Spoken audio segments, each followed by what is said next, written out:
Hello, I'm Kate Freeman, and this is the Daily Dollop. On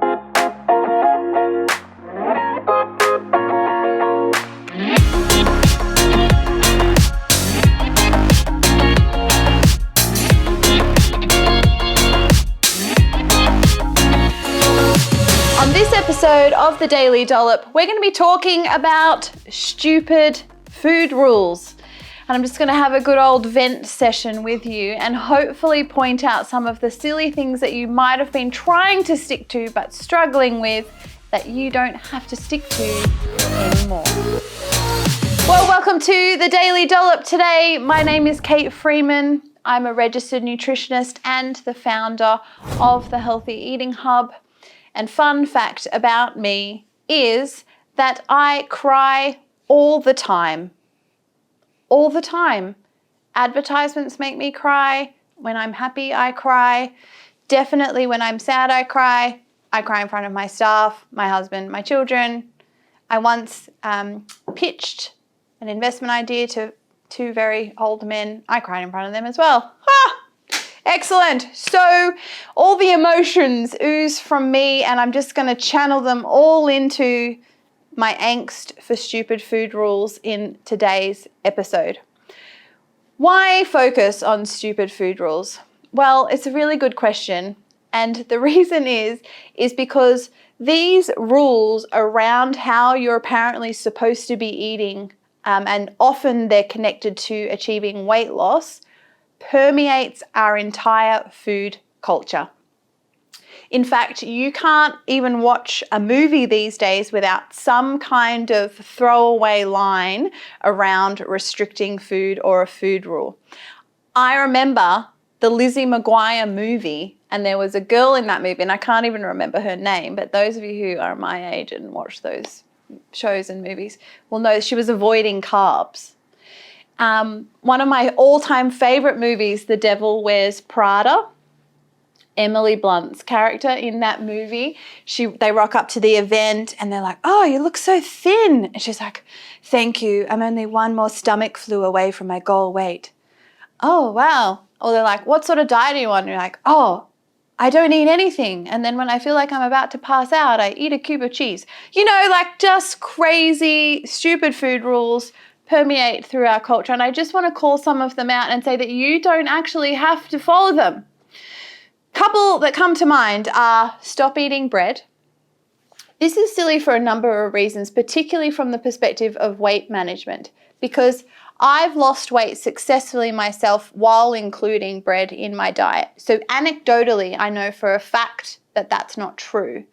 However, weight loss requires two things: an energy deficit, and for that energy deficit to be sustained over a long period of time. So long as the bread within your diet still means that there is an overall energy deficit, bread can be included as part of your diet. You don't have to follow that rule to lose weight. Potatoes make you fat. Well, it depends. Like, how many potatoes are we talking? What's your activity levels? What else are you eating in the day? How are you cooking those potatoes, right? If, again, weight loss requires an energy deficit, and for that energy deficit to be sustained. So potatoes don't have to make you fat or make it harder for you to lose weight unless you are overeating the potatoes and exceeding your energy requirements. Don't eat bananas for breakfast.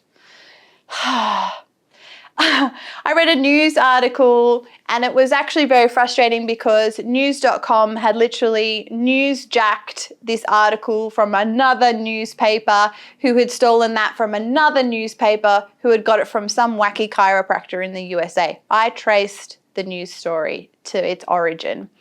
And it said something about the natural sugars being the first to hit the stomach and how it causes some weird acidic imbalance. And I was just like, please, just eat the banana for breakfast. It is absolutely fine. There is nothing bad that happens to you when you eat the banana.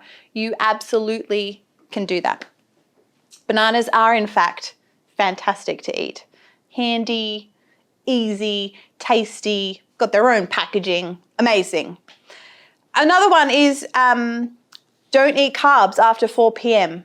I addressed that one in my carbs episode the other week, but you can 100% eat carbohydrates with your dinner after 4 p.m. if you want. Obviously, the context depends on your goals. So if weight loss is your goal, we need an energy deficit created, that energy deficit sustained over the long term. So any kind of food that you eat, including your carbohydrates, need to come within that energy budget. Nuts are fattening. Well, depends on how many nuts we're eating. Nuts on their own absolutely aren't. And in fact, I talked about in another episode about how when we eat a whole food, the fats or the carbohydrates are sort of bound up in the matrix of the whole intact food. And in nuts in particular, we don't actually absorb all the energy that exists in the nuts. Some of it goes straight through us. And so that's a fantastic way to fill up, eat something tasty, add it to a meal, get some nutrition from it, but not actually absorb all the energy available in that food. Again, we only put on weight over time if we exceed our body's energy requirements, and that happens over the long term. Nuts can absolutely be part of any weight loss plan, provided that we're creating that energy deficit. Don't be afraid of nuts, and in fact, they can be something you want to be including in your diet every day. Another piece of woo, fruit has too much sugar. This is a common thing among people who have been diagnosed with type 2 diabetes. They become afraid of fruit, when in fact there's some really good research. I'll link to some studies in the show notes that show that including plant-based foods in particular, fruits, vegetables, grains, legumes, nuts and seeds, even those that contain natural sugars like fruit does, can help improve diabetes over the long term and manage your blood sugar levels. So don't be afraid of fruit. Whether you've got diabetes or you haven't, fruit is absolutely fine as part of your healthy diet. I also want to tell you one last piece of woo that I heard over the years, came out of a gym, and I'm sure that most other gyms would not perpetuate this kind of information. I hope not. But I remember seeing a client who was a really well-educated woman. She was a doctor, so she knew a lot about health and physiology and anatomy, and she'd been starting at this gym and she was looking to lose weight and get leaner. And this is what the PT at the gym told her. Vegetables have too many carbs in them. Stop eating them. And if you feel hungry, drink a cup of oil. I was literally like, sorry, what? The PT said, what? She's like, I tried to drink the oil and it made me feel really sick. I was like, yeah, don't do that. She's like, yeah, I didn't think that was good advice. And what we ended up talking about was creating a more sustainable, healthy, balanced meal for this lady. And with this story what had happened is she had become so confused by all the food rules bombarded from her PT, from social media, from people who did a diet once, that she got analysis paralysis. She was so confused about what to eat and where to start that she would not eat much throughout the day, get to the end of the day absolutely starving, feed her children, and then again feel like she had no idea what to eat or where to start, so would just sit down with a tub of ice cream. And then she'd start again the next day. And I remember her saying to me, she's like, Kate, I'm a smart, intellectual, intelligent woman. I'm a GP. And I feel so confused about how to feed myself. I don't know why. And I would argue that the food rules, even when you are a smart, intelligent person, they just make you go nuts. Firstly, they foster this rebellion inside of us. You tell someone not to do something or not to eat something, and that's all they can think about, and that's all they want to do. Making a rule about something is the most inferior way to gain control over it. You need to start making choices and removing the rules. The next thing is that it produces analysis paralysis. You have so much pieces of information, so many rules, many of the rules conflicting, that you end up being like, I don't even know what to do.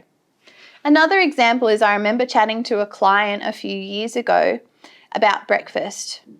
And she typically was skipping breakfast only to find herself really hungry mid-morning at work, not able to eat breakfast, and then finding that she would make poor food choices. We talked about some of the foods that she liked to eat for breakfast, and she mentioned porridge. And I was like, fantastic, porridge is a really great breakfast option. But she said to me, oh, but I only really like or have time for the quick oats, which have the honey flavor. But, that's got too much added sugar, so I can't eat that. So then the other day I just ate some chocolate for breakfast instead.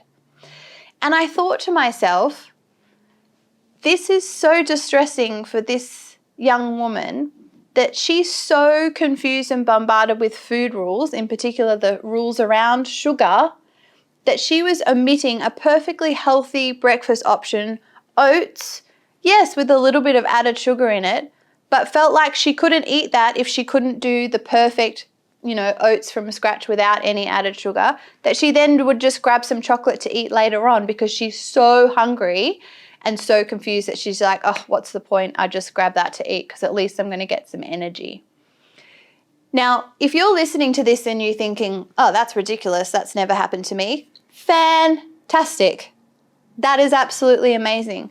But if you're listening to this and you thought, oh, I've done that or I do that, I just want you to know that you are not alone, and there is absolutely nothing wrong with you for not being able to stick to these food rules. Most of them are completely unnecessary and you do not need them in your life. What you do need to do is learn nutrition principles. Nutrition principles are things like high diet quality, so making sure that you're getting in plenty of nutrients, protein, fiber, vitamins, minerals, by choosing minimally processed foods from a range of different food groups. Are you getting enough veggies every day? Are you eating some fruit? Are you choosing whole grains and legumes to eat? Are you including some dairy or some seafood into your diet? Getting that variety of all those nutrients is the first key nutrition principle. The next key is energy. You need a certain amount of energy each day to have your body function at its best. Too much energy and we put on weight over time. Too little energy, we become fatigued, tired, hungry, and then we're prone to bouts of binging and overeating. Getting energy right is important. And lastly, it's learning to trust and listen to your body. Going and finding something to eat when we're hungry, learning to stop eating when we're full. Combining good nutrition information with listening to your body and removing the food rules is how you find food freedom and have your body find the healthy weight that's right for it, as well as enjoying all the things around you in life and not letting food control or make you miserable. I hope you enjoyed this episode. Your goal today is to start being aware of the food rules that maybe control your life and seeing if you can ditch them for a more balanced approach. Thank you for listening to the Daily Dollop today. My goal is to change the conversation around nutrition and healthy eating to set you free from food stress and teach you how to eat well for the rest of your life. Please subscribe, leave me a review. I'd love any feedback and questions over on my socials. We'll catch you in the next episode.